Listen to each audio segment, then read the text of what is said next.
اب مجھے بتائیں حنفیوں کا کیا بنے گا، تیرا کیا بنے گا کالیا؟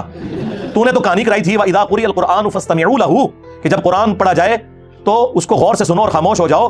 تو بتا 17 میں سے 11 رکعتوں میں تو اونچی آواز سے قرآن ہی نہیں پڑھا جاتا، تو پھر کیوں خاموش کھڑا ہو کے دکانوں کا حساب کرتا ہے اے حنفی مسلمان؟ زور اثر میں تیرے پاس کیا بہانہ ہے؟ تیرے پاس کون سی قرآن کی آواز آ رہی ہے جو تو نے خاموشی سے سننی ہے اور توجہ کے ساتھ اس میں بولنا نہیں ہے؟ بلکہ حنفی تو مسافر امام کے سلام پھیرنے کے بعد بھی مقیم کی آخری 2 رکعتوں میں بالکل خاموش رہنے کا کہتے ہیں. اندازہ کریں. تو وہ دوسری ایکسٹریم کے اوپر ہے. ہاں امام احمد بن حنبل، امام شافعی وہ کہتے ہیں سرن ہو جارن ہو پڑھنا ہے، لیکن وہ میں نے بتایا کہ وہ سختوں کے ساتھ ہے. وہ ابو داؤد میں حدیث موجود ہے، نبی علیہ السلام کے 2 سکتے ہوتے تھے.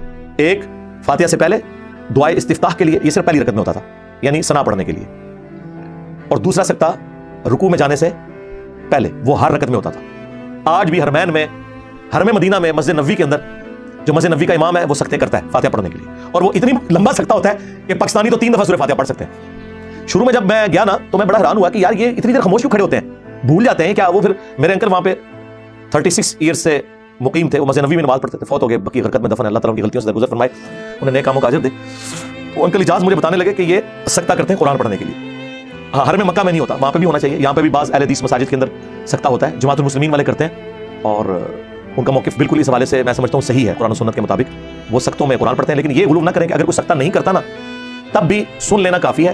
یا لیٹ شامل ہوئے تو امام کی قرات مقتدی کے لیے کافی ہے سورہ فاتحہ کی. لیکن یہ میں بات کر رہا ہوں جہرن نمازوں کی، جہاں پہ سرن ہے وہ آپ نے پڑھنا ہے. وہ میں نے ابن ماجہ کی حدیث بتائی کہ جابر بن عبداللہ کہتے ہیں کہ ہم نبی علیہ السلام کے پیچھے صرف سورہ فاتحہ نہیں، اس کے بعد بھی قرآن کا حصہ پڑھتے تھے. ظاہر جب آپ اتنا لمبا قیام کریں گے تو فاتحہ کے بعد خاموش ہو کے کیا کریں گے؟ دماغ میں خیال تو آئیں گے، دماغ تو سوچتا ہے. تو صحابہ کرام قرآن پڑھتے تھے، لیکن آپ نے وہ اتنی اونچی آواز سے نہیں پڑھنا کہ ساتھ والے ڈسٹرب ہوں، ذہن میں رکھنا. لہٰذا اسی کانٹیکسٹ میں جابر بن عبداللہ رضی اللہ تعالیٰ عنہ کا قول ہے جو ترمذی میں موجود ہے کہ فاتحہ کے بغیر نماز نہیں ہوتی مگر یہ کہ تم امام کے پیچھے ہو. اس سے مراد بھی صرف جہری نمازیں ہیں، نہ کہ سرن نمازیں، کیونکہ سرن میں تو وہ خود بھی سورہ فاتحہ اور 7 آیات ملایا کرتے تھے. تو یہ مقدمہ بالکل کلیئر ہے. صحیح مسلم کی حدیث 905 ڈیسائسو ہے. امام مسلم نے کمنٹس کر دیے کہ ابو ہریرہ کا بھی یہ موقف ہے اور ابو موسیٰ اشعری نے بھی یہ حدیث روایت کی ہے کہ جب امام قرات کرے تم خاموش ہو جاؤ، اور جب وہ ضالین کہے تم آمین کہو. تو ہمارا یہ جو مقدمہ ہے یہ الحمدللہ قرآن و سنت میں بالکل فٹ ان بیٹھتا ہے. یہ اکثر لوگ پوچھ رہے ہوتے ہیں تو میں بار بار اس چیز کو ہائی لائٹ کر چکا ہوں. تفصیلی تو ویڈیو تھی، لیکن یہ اس ویڈیو میں بھی آلموسٹ میں نے نٹ شیل کے اندر آپ کے سامنے سارا موقف رکھ دیا تاکہ اگر کسی کو کوئی سمجھنے میں کوئی مسئلہ رہ گیا تو وہ اس کو ایکسیپٹ کرے، اور پھر بھی نہیں سمجھ آتی تو سعودیہ سے جو قرآن مفت بانٹا جاتا ہے، احسن البیان، جو پاکستان کے اہل حدیث عالم نے لکھا ہے، صلاح الدین یوسف صاحب رحمہ اللہ تعالیٰ، فوت ہو گئے، ناسبیت تھی ان میں، لیکن اللہ تعالیٰ ان کی مغفرت فرمائے، انہیں نیک کاموں کا اجر دے، برائیوں سے درگزر فرمائے. اہل حدیث میں بڑے علماء میں سے تھے، آلموسٹ 95 ایئرز کی ایج میں فوت ہوئے. انہوں نے جو احسن البیان دارالاسلام والوں نے قرآن کی تفسیر چھاپی ہے، جو سعودیہ والوں نے ان سے رائٹس لیے ہیں، پھر سعودیہ والوں نے شاہ فہد پرنٹنگ پریس سے اس کو چھاپا ہے اپنے چھاپے کے اوپر.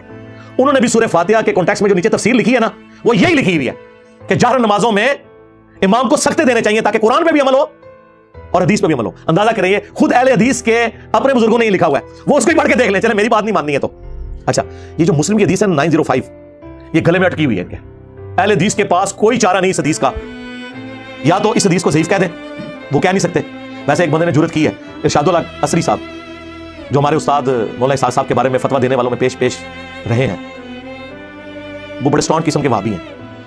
انہوں نے تو کہا کہ یہ جو مسلم میں آگے الفاظ ہیں نا یہ صحیح نہیں ہے.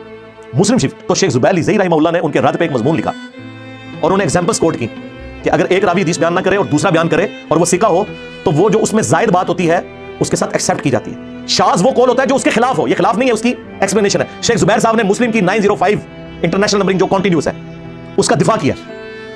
اس کا مطلب ہے کہ ارشاد الحق عصری صاحب کو یہ بات سمجھ آ گئی تھی کہ 905 نمبر حدیث مسلم کی ہمارے فرقے کے اس مسئلے کی موت ہے، کیونکہ اس میں الفاظ ہے جب امام اللہ اکبر کہے تم اللہ اکبر کہو، جب امام قرات کرے تم خاموش ہو جاؤ، اور جب امام ضالین کہے تم آمین کہو. تو واضح ان کو پتہ چل گیا تھا کہ گل کدھر اور جا رہی ہے. تو واقعی انہوں نے صحیح ڈیسیژن کیا کہ اس حدیث سے جان چھڑاؤ. لیکن مسلم شریف سے کیسے جان چھڑائیں؟ شیخ زبیر صاحب نے کہا نہیں یار یہ کیا کر رہے ہیں. تو انہوں نے کہا کہ اگر اس کو صحیح مانو گے تو پھر مسئلہ خراب ہوگا. تو شیخ زبیر صاحب نے ایک تیسرا حل تلاش کر لیا، انہوں نے کہا یہ حدیث منسوخ ہے.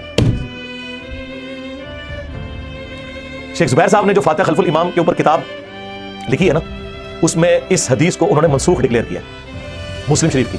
اس کا مطلب ہے کہ شیخ زبیر علی زئی رحمہ اللہ اور ارشاد الحق عصری صاحب دونوں یہ مانتے ہیں کہ یہ حدیث اہل حدیث کے مسئلے کی موت ہے. ان کو منسوخ ڈکلیئر کرنی پڑی اور ان کو ضعیف. منسوخ کیسے ہے؟ یہ ناسخ تو ہو سکتی ہے، منسوخ نہیں ہے.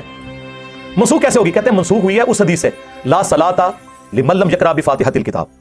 سرکار اس کو تو ہم بعد میں دیکھیں گے، قرآن کی آیت کو حدیث نے کیسے منسوخ کر دیا؟ یہ تو قرآن میں آیت ہے وَإِذَا قُرِئَ الْقُرْآنُ فَاسْتَمِعُوا لَهُ وَأَنصِتُوا. اور دوسرا شیخ زبیر صاحب تو خود کہتے تھے سلف کا منہج، سرکار اس آیت کو چیپٹر کی ہیڈنگ میں لکھ کے امام نسائی نے سلف کا منہج بھی بتا دیا ہوا ہے کہ آپ نے خاموشی سے ہی سننا ہے.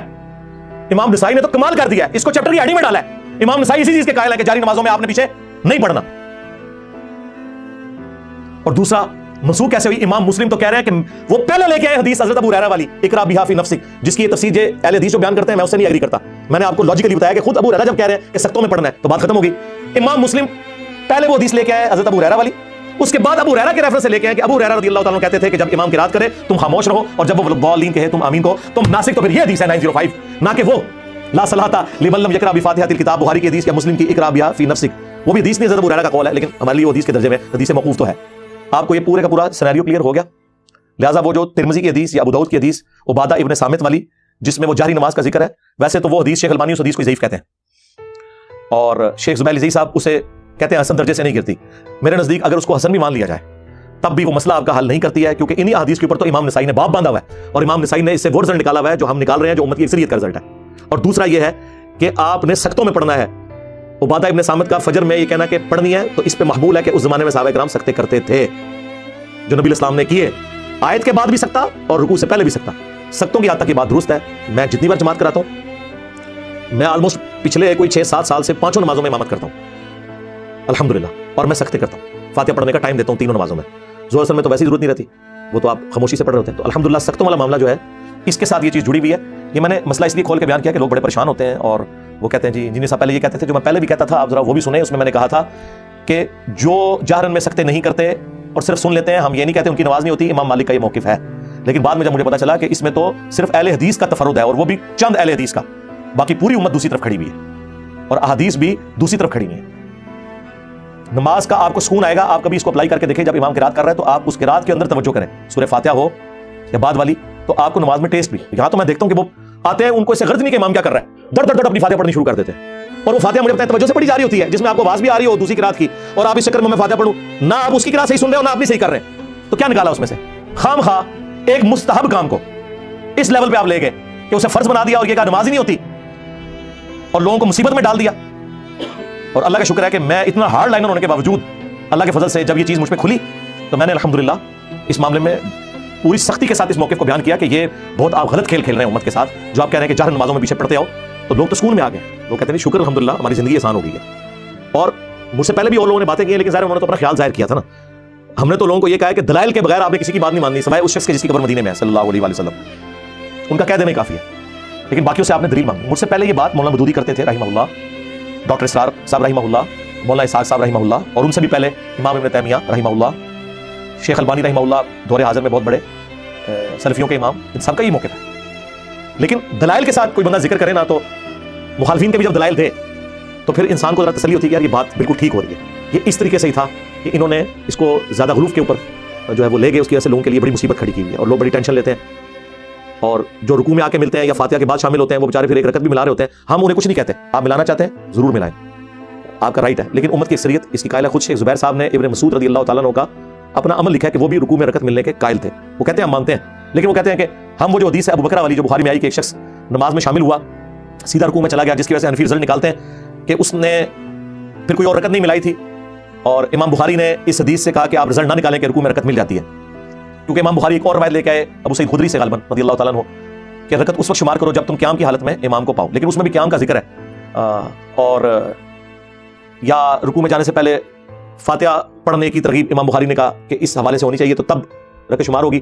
لیکن امام بخاری کے سامنے یہ حدیث ابو بکر والی جو خود بخاری میں لے چکے تھے کہ وہ صحابی نے تو قیام بھی نہیں کیا, ڈائریکٹ آ کے رکوع میں ملے, تو نبی اسلام نے فرمایا کہ تمہارے جو نماز کا شوق ہے میں نے دیکھا ہے, آندہ جب تم آؤ تو تسلی سے آؤ. وہ پیچھے سے ہی رکوع میں چلے گئے تھے, پھر چلتے چلتے صفوں میں شامل ہوئے. حضور نے کہا تسلی سے آؤ, صف میں کھڑے ہو کے نماز میں جو رکعت ملے وہ لے لو, جو رہ جائے وہ پوری کر لو. تو جو لوگ رکوع میں رکعت ملنے کے قائل ہیں وہ اس کو دلیل کے طور پر پیش کرتے ہیں کہ دیکھیں ابو بکر رضی اللہ تعالیٰ عنہ کو رکوع میں ملنے پہ نبی اسلام نے یہ نہیں فرمایا کہ تمہاری رکعت رہ گئی ہے. دوسرے لوگ کہتے ہیں اس میں عدم ذکر ہے, اس میں کوئی تفصیل ہے ہی نہیں ہے. ایسے میرے نزدیک یہ بات دونوں طرف جا سکتی ہے. ہو سکتا ہے انہوں نے ملا لی ہو اور زیادہ چانس ہے کہ نہیں ملائی ہو, کیونکہ اگر ملائی ہوتی تو اس کا ذکر موجود ہوتا. بہرحال ہم دونوں کو بینیفٹ آف ڈاؤٹ دیتے ہیں. اس سے امام بخاری جو رزلٹ نکال رہے ہیں وہ تو بڑی مشکل سے نکلتا ہے, دوسرے جو نکال رہے ہیں وہ پھر بھی نکل آتا ہے, لیکن ہم وہ بھی نہیں مانتے. ہم نے دوسرے دلائل آپ کے سامنے رکھتی ہیں. مسلم کی ایک حدیث 905 نمبر, وہ سارے کے سارے مسئلے کو کلیئر کرتی ہے اور وہ فٹ ان بیٹھتی ہے. اور جز القراء میں خود امام بخاری مان رہے ہیں کہ قرآن پہ بھی عمل کرنا ہے, وَإِذَا قُرِئَ الْقُرْآنُ فَاسْتَمِعُوا لَهُ, اور حدیث پہ بھی عمل کرنا ہے سختوں کے ذریعے. تو میرا خیال ہے سختوں والا معاملہ ایسا ہے. باقی اگر سختہ مختصر ہو یا مغرب کی آخری رکعت میں تھوڑی دیر کے لیے امام فاتحہ کا وقفہ کرے، کیونکہ حنفی تو آخری رکعت میں 3 دفعہ سبحان اللہ بھی پڑھ لیتے ہیں، حنفی بھی اور شیعہ بھی، ان کے نزدیک صرف پہلی 2 رکعتوں میں فاتحہ ضروری ہے، آخری 2 رکعتوں میں صرف 3 دفعہ سبحان اللہ یا تسبیحات پڑھنے سے بھی نماز ہو جائے گی۔ تو اس لیے وہ بعض اوقات مختصر کرتے ہیں، لوگ کہتے ہیں ہم تو فاتحہ کی بھی 2 آیتیں پڑھی ہیں، امام رکوع میں چلا گیا، سرکار آپ رکوع میں چلے جائیں، جتنا پڑھا جاتا ہے وہ پڑھا جائے، ایک دفعہ بھی آپ کی فاتحہ ہو گئی ہے تو وہ ایکویلنٹ ہے، یہ بھی سلف میں موقف رہا ہے، پوری نماز میں ایک دفعہ بھی سورہ فاتحہ۔ ہاں، جز القراء میں امام بخاری نے سلف کے حوالے سے یہ چیزیں نقل کی ہوئی ہیں۔ صلوا علی محمد و آل محمد، اللہم صلی علی محمد و علی آل محمد۔